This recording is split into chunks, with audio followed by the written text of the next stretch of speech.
Welcome everyone to the AccessAbilities Expo 2019. We're here at the DASS Solutions and Manha stand. We're going to be talking today a little bit about inclusive employment and what that looks like from the perspective of somebody who has a disability who's employed here in Dubai. We have also with us Moudawar, Kayomars and Sheikh, as well as Yahye and myself, Elie Ghoussoub, having this conversation. Yahye, let me start by asking you a quick question. You're somebody who has a vision impairment who's working in Dubai. Can you tell us a little bit about that experience? What does that feel like on the day, in your everyday, circulation and your job and all that? Can you share some insights on that, please? Sure. Hi, good afternoon. Yeah, sure. So I've been working here for 8 years now. I worked for 5 years and a half in a media company, and now I'm working for a financial institution company here for the last 2 years. It's kind of really surreal because, it's what I do and what I wanted to do from day one when I started working is actually to take kind of what I call it a real employment, not a symbolic employment. So I took the job. I want to be involved in what I do. I want to actually do things rather than looks like I'm doing things, but I'm not doing it. So it's been really fantastic. It's been challenging on equal measures, but it's also been very rewarding journey. Great. I mean, that's actually a very important point that you're raising, Yahye. When you say symbolic employment, this is something that sometimes happens in the field here. So, I mean, what would you guys think about symbolic employment as opposed to an actual, genuine, value-producing employment? Well, I believe the understanding of this particular subject is something that is not really understood by people who don't face this on a daily basis. The awareness that needs to be raised, along with the actions that need to be done for them or to be worked on. When you're talking symbolic employment, most people look at it as, or write it off as maybe a charity employment or something that is provided as a gesture, rather than understanding that people with disabilities do have real talents. They have some real contributions that they can make towards the organization and towards the economy. And this is, I think, what's basically what they're looking for. They're looking for working with some dignity. Absolutely. And that's what I think it is. Have you? I mean. Obviously, Mike, we're accessibility consultants. We work in the region here. We've seen a lot of different scenarios.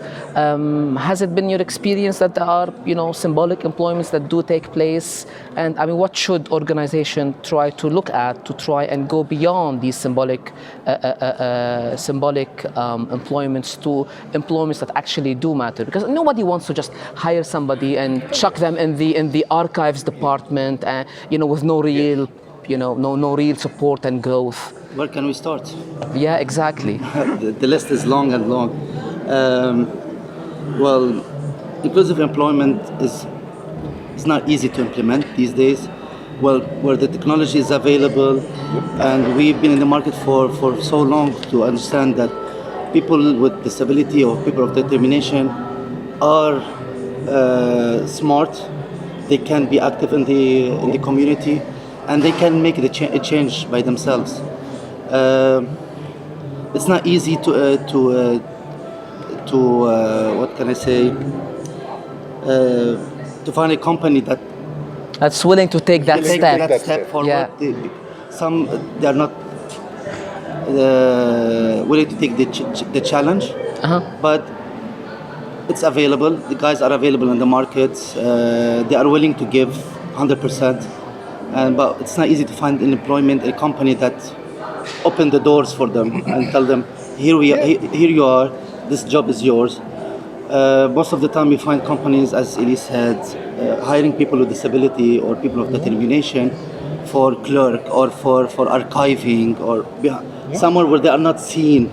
Without being given the chance to actually do that. I think that raises we need to see people of determination in positions where they can actually make a change to the company, facing the clients. You know what I mean? So, Absolutely. But Sheikh, you've been in the market here for a very, very long time.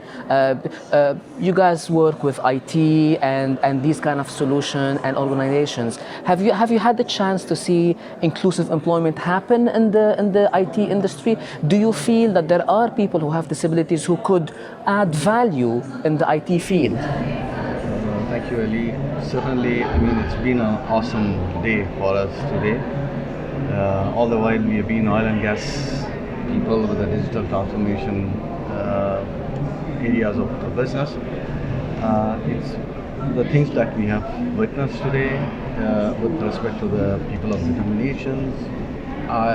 Hats off to these people. They have really hidden talents which we weren't aware of, and to a large extent, like, you know, a lot of things can be achieved by them. It's proven beyond imagination. Definitely, I mean, it's Saraha, it's a thorough experience. Yeah. I mean, in the West, it's happening a lot, and we just have to make sure that this experience and this knowledge gets passed on. I should say the perception really tries to change. So let me ask you, Yahye, at your own work with your own employer, do you feel? How is that relationship like? The day-to-day things. Do you feel that there is a perception of true value in your employment? What kind of accommodating circumstances do you get from your employer? What would you expect as somebody with a disability from your employer in order to facilitate your work? Well, I think to be honest with you, I'm quite lucky in where I work at the moment, because the whole infrastructure itself it's conducive. I think when it comes to employment of disability, if I'm honest with you and frankly, a typical HR person will not feel at ease employing someone with disability, because you know how HR, and we all know it, and this is true, that you meant to follow a set of process. So to employ somebody with disability is kind of seen as risk. So the last thing you want to, as an HR person, you want to take a risk, right? So if it's not endorsed by the senior management, by the decision makers, then HR will not feel at ease of employing someone with disability. So that's not the case in where I work, luckily. So I do have the support of both HR and the senior management in believing in what I do and enable more what I do. You know, some basic softwares, a screen reader that allows me to read on my screen what I needed to read, whether it's Outlook, Word document, Internet, Excel, etc. If there's something specifically that I need the support with, it could be something that of very visual nature that is very complicated, then I can always ask for help somebody. So I think also I myself, when I first joined in, I took the time myself to make an awareness with my colleagues, like, okay, this is my condition, this is what I am capable of, this is what I kind of need help with, and so on and so forth. So it's important that you also create a kind of a dialogue, right? Absolutely. Both way dialogues, kind of what's your needs and how people can support you.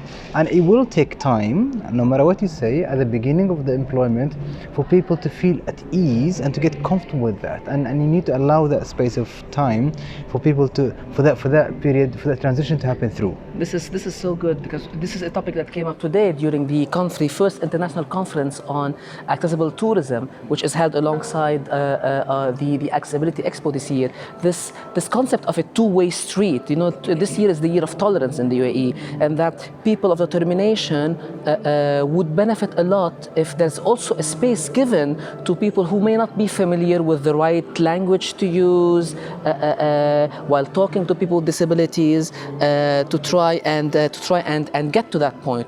Give people the chance to discuss these things properly and give them time to learn how to address these things suitably.